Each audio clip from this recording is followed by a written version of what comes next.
All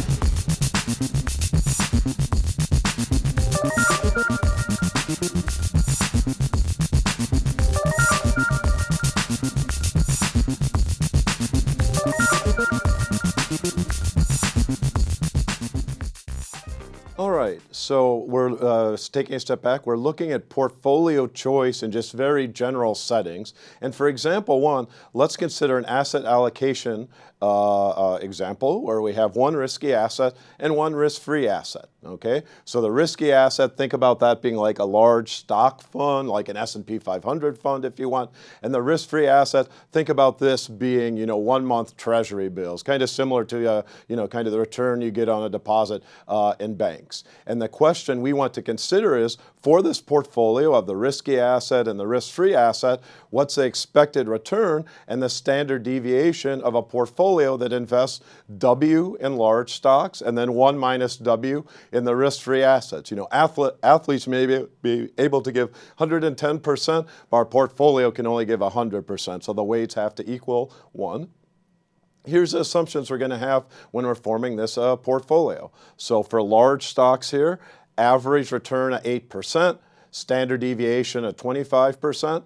For treasury bills, a risk-free rate, let's say the return is 3% and then a standard deviation of 0. And then by definition here, 0 correlation between the two. These are just the assumptions I gave. You could, go through and change the assumptions if you want and create your own example.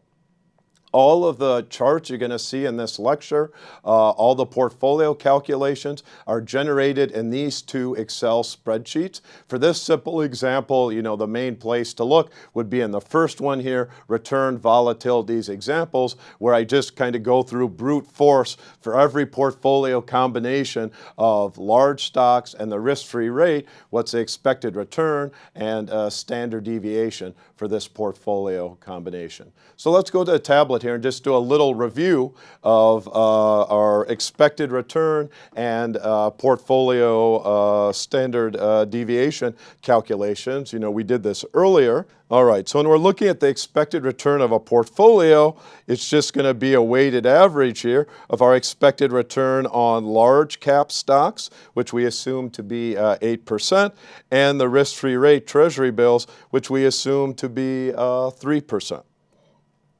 How about the portfolio variance and then ultimately the portfolio standard deviation? Well, when we're looking at the variance, our portfolio here is W in large cap stocks, 1 minus W in the risk-free asset.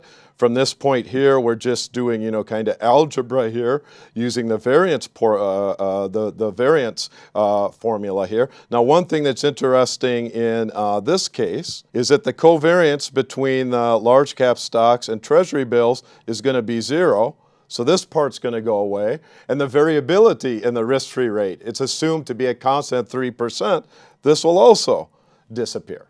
Okay, so that makes things very easy for us when we're looking at the variance of the portfolio that we put together between large cap stocks and treasury bills, and then we look at the standard deviation.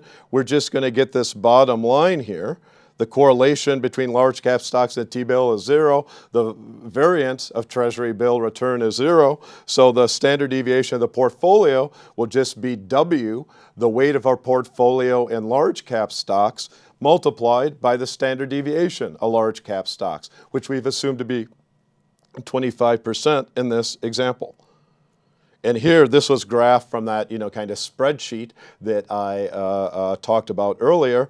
Let's just look at for all portfolio standard deviation. So if we want a portfolio standard deviation of 25%, we get that 100% large cap stocks.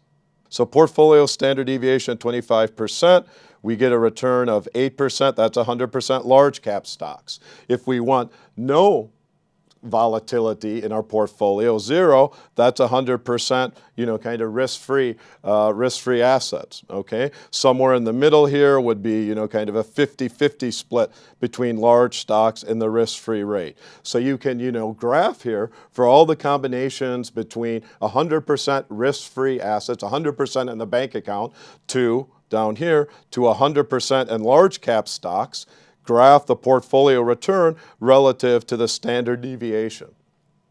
The slope of this line here actually has a special name. You may have heard of it, the Sharpe ratio, after Bill Sharpe. The slope of this, so what's the slope of this line? Well, it's the return of the risky asset, large stocks, minus the return of the risk-free asset, treasury bills here, divided by the standard deviation of the risky asset here, large stocks. So this slope, the Sharpe ratio. Okay, and just putting the formula here, the Sharpe ratio of any risky asset, the expected return of that asset minus the risk-free rate, divided by the standard deviation of the risky assets returns. Okay, so let's just kind of do a simple example here. What's the Sharpe ratio for large cap stocks? Okay, well, Sharpe ratio equals, the expected return was 8, the risk-free asset is 3, the standard deviation is 25, so 5 over 25, 0.2. Okay, Sharpe ratio for large cap stocks. Okay, so, good to see our old friend here again, La Penseur. So it's time for us to doing some poncing of our own, if you will. So what question do we want to think about now? Let's assume we want to do a high-risk allocation. So we want to take on more risk than just being 100% in large cap stocks. We actually want to invest in large cap stocks, and then we want to further our investing by borrowing some money. So imagine you have $100, you put that in large cap stock fund, you want to borrow an additional $100, take the $100 you borrow to put that into large cap funds as well. So now you have $200 in large cap stock funds, but $100 of that $200 has been borrowed. Okay, so that's a high-risk allocation here.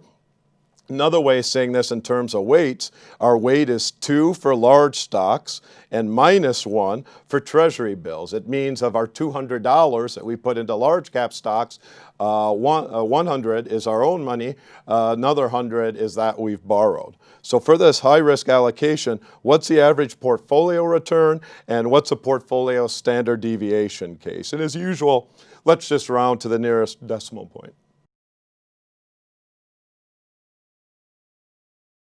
All right, hopefully you had time to solve this here or give it a shot.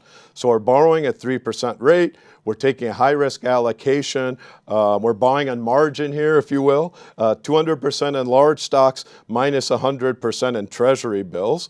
What's the average portfolio return and the standard deviation? So for the return, our 200% allocation in large cap stocks.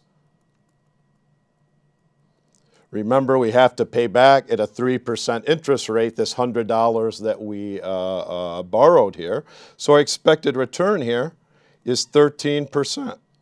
2 times 8, 16% is the expected return on the large cap stock allocation, but we have to pay this 3% interest for the $100 we borrow here, giving us the expected return of 13%.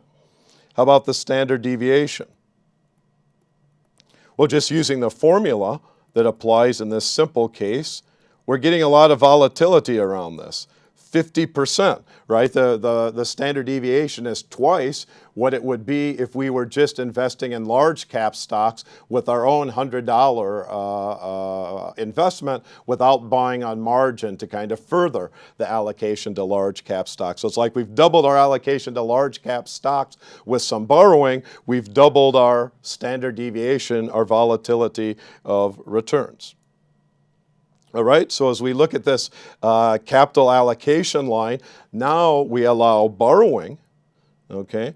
What do we observe here? Before, if there was a world with no borrowing, okay, if there's a world with no borrowing, we would be stuck to allocations between 100% in the risk-free rate, 100% in large cap stocks. So we'd have to do an allocation, pick a portfolio somewhere here.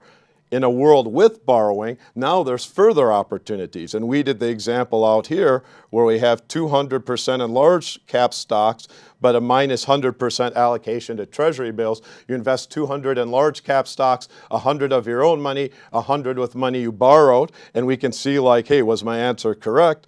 50% standard deviation here, 13% expected return.